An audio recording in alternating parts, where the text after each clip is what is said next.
Fala galera, beleza? Professor Roberto na área, hoje para uma aulinha aqui do 01, beleza? Vamos falar sobre correntes e ideologias políticas na Europa do século XIX. Galera, o século XIX foi uma confusão só, associada ao progresso científico também vieram muitas ideias que transformaram o mundo contemporâneo. Então eu coloquei aqui no quadro alguns tópicos, mostra aqui para mim, ó, que a gente vai abordar na aula de hoje, beleza? Mas primeiramente, voltando aqui, precisamos saber o que é uma ideologia, coisa que hoje se fala bastante, mas ninguém se explica, não é verdade? Para tentar nos ajudar nessa aula aqui, eu trouxe dois camaradas aqui do século XIX, um francês e um outro alemão. Primeiro aqui o Tracy fala sobre as origens. O que é uma ideologia? Seria as origens das ideias humanas, as percepções sensoriais do mundo externo, como o ser humano interpreta as coisas que vêm do mundo externo. Já um outro camarada, chamado Karl Marx, vai entender até de uma outra forma, sem ser uma questão mais unitária, para uma questão mais coletiva e ampla para a sociedade. Olha o que ele vai dizer aqui, olha só. O Marx vai dizer que uma ideologia é uma totalidade das formas da consciência social que legitima o poder econômico, ó, frisei aqui galera, ó, da classe dominante, de quem domina, e o que expressa o interesse da classe dominada. Claramente o Marx vai dizer que a ideologia é sempre uma imposição de uma classe dominante para uma classe dominada em âmbitos diferentes sociais, beleza? Vamos acompanhar aqui, ó. Primeiramente, um tópico bem interessante para a aula de hoje para falar é sobre o liberalismo, tá? O liberalismo, que é a corrente ideológica do sistema vigente econômico, que era o capitalismo. Dá uma olhadinha aqui, ó, que eu coloquei. O liberalismo, ele vai ter origens lá no iluminismo. Lembra do iluminismo? Isso é uma outra aula, vou guardar para mais tarde, tá? Iluminismo, no século das luzes, vai lançar uma corrente ideológica chamada liberalismo, que geralmente é associada à economia. O que esses caras pensam? Vamos dar uma olhada aqui, olha só. A principal característica do liberalismo é o seguinte, olha só, é a propriedade privada. Propriedade privada, que percebe isso aí, liberalismo e capitalismo, propriedade privada, tem tudo a ver, tá? Eles vão dizer, os teóricos do liberalismo, tanto lá o John Locke, né, o Adam Smith, vão dizer o seguinte pra gente, que a propriedade privada é um direito natural do ser humano, ou seja, o ser humano se impondo em relação à natureza, a sua vontade com as coisas. O poder que o ser humano tem de transformar e mudar o mundo e alterar para o seu bel prazer e a sua vontade. Então, a propriedade privada, segundo os teóricos do liberalismo, é um direito natural do ser humano. Será que todos os seres humanos? Fica o questionamento aí, tá? Eu acredito que sim, mas será que eles acreditavam assim também?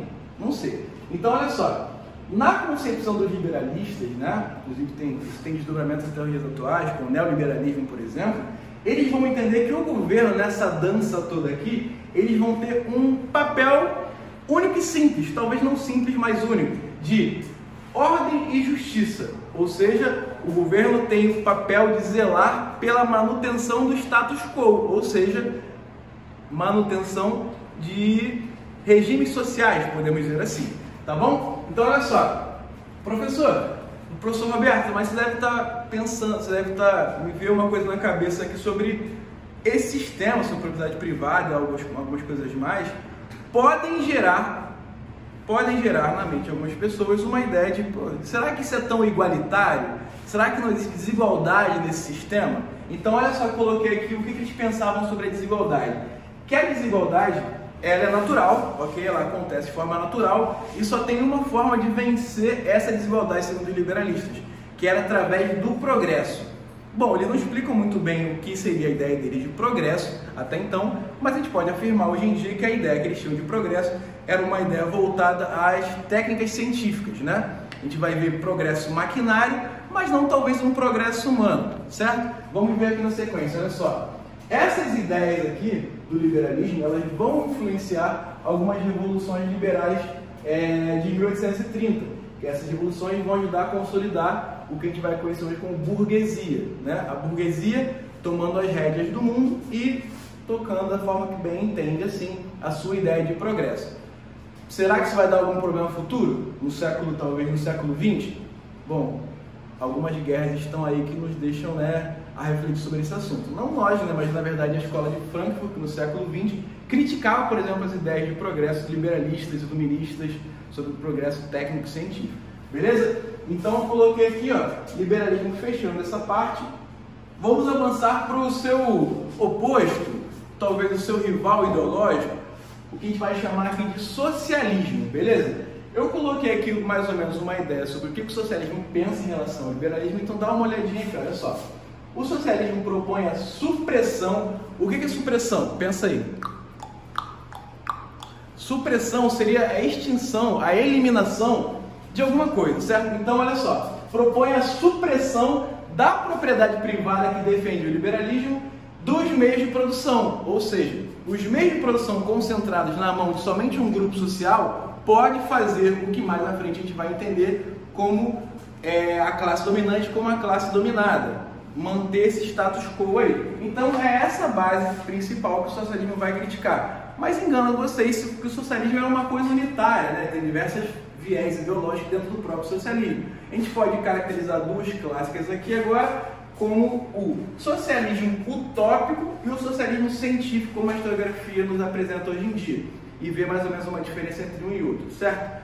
O que propunha, por exemplo, o socialismo ideológico? Bom, muito se diz sobre quem utópico. Muito se diz quem cria esse socialismo utópico, né? Um grupo de pessoas, inclusive empresários, que trabalhavam ali na Inglaterra, não necessariamente eram ingleses, tá? Eles eram escoceses, se não me engano, Owen, por exemplo, que pretendiam a transformação da sociedade, né, como uma forma de um acordo social entre a classe dominada e entre a classe dominante. Ou seja, não uma revolução completa, onde o povo toma os meios de produção, mas sim essa revolução acontecendo, sendo controlada ou sendo exercida pelos donos do meio de produção, ou seja, os empresários levariam essa revolução à frente, beleza?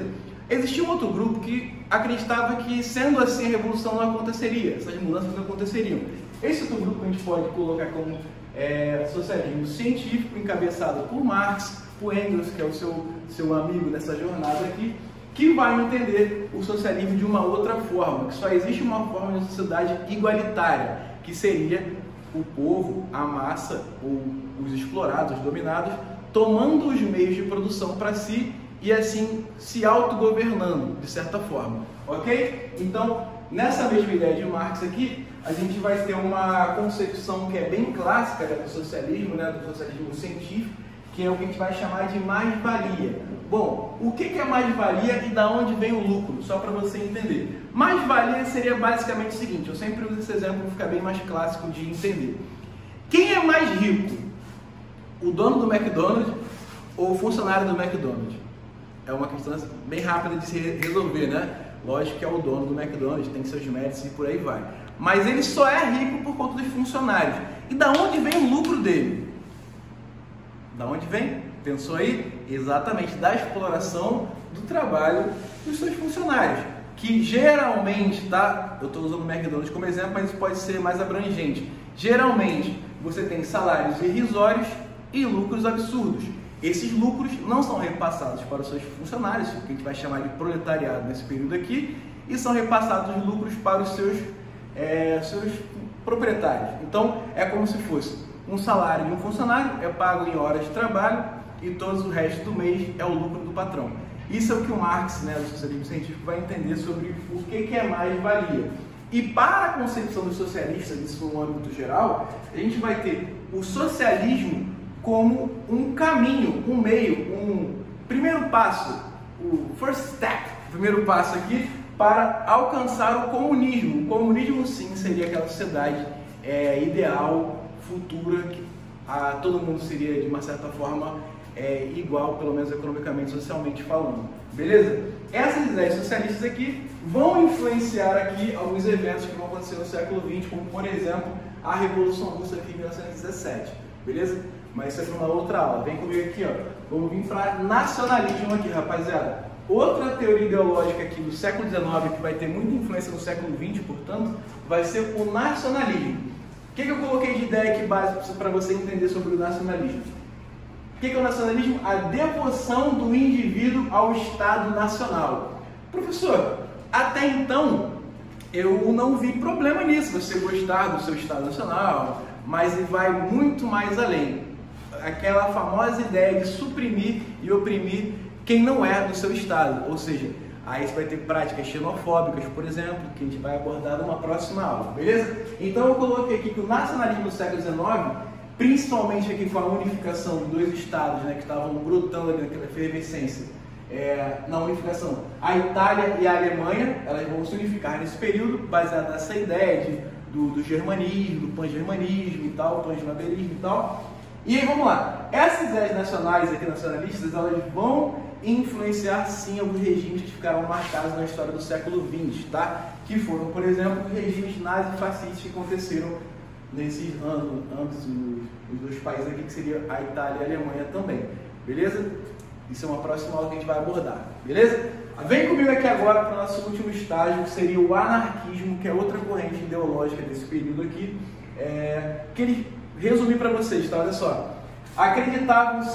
Os anarquistas acreditavam ser possível existir um governo sem Estado, ou seja, sem aquela ideia de superioridade, alguém que manda e alguém que obedece, alguém que cria lei e alguém que, enfim, está sob essa égide da lei aqui. Então, na ideia dos anarquistas, não deveria ter cima-baixo, todo mundo é igual, beleza? É uma ideia até meio que difícil de ser colocada em prática, certo? Mas era uma ideia muito teórica e foi muito difundida, por exemplo, na Itália. Inclusive, vou deixar isso para a próxima aula aqui do 01, mas isso teve desdobramentos, por exemplo, no Brasil. Sim, o Brasil teve um período de alguns operários, quando os italianos vieram migrando para cá no século XX, por exemplo, que não sabiam ler, por exemplo, né, que eram analfabetos, que identificavam com as ideias anarquistas e usavam jornais transmitindo mensagem. Professor, jornal, não sabia ler? Jornais com imagens, com sátiras.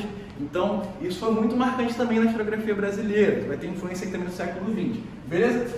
Para entender o anarquismo, é preciso entender duas correntes aqui básicas do século XIX, então olha só. A primeira corrente eu coloquei aqui, que é de um francês, que ela vai propor o seguinte, ó, que a sociedade deveria ser estruturada em pequenas propriedades de auxílio mútuo, como se fosse um bairrismo, uma coisa menor, e isso poderia ser, todo mundo ajuda todo mundo naquela concepção ali, como se fosse aquela grande família que todo mundo sabe, né? Um dá o feijão, outro dá o arroz, outro compra fruta. Bom, essa era uma ideia bem reduzida do que tem de sociedade anarquista. Uma outra concepção russa, tá? Ela vai dizer que a revolução anarquista deveria ser sustentada pelo campesinato. Bom, talvez essa ideia não tenha ido muito à frente, porque a gente vai entender o mundo aqui do século XIX para o XX uma virada mais industrial, né, consolidada. Então, retornar ou regressar a uma ideia de campesinato, auxílio mútuo, seria uma ideia para os ideais da época, como se fosse retrógrado, beleza? Galera, então vamos ficando por aqui. Essa foi a nossa aula de hoje, beleza? Se você quiser ver mais aulas como essa, é só me contratar. Valeu, 01, tamo junto.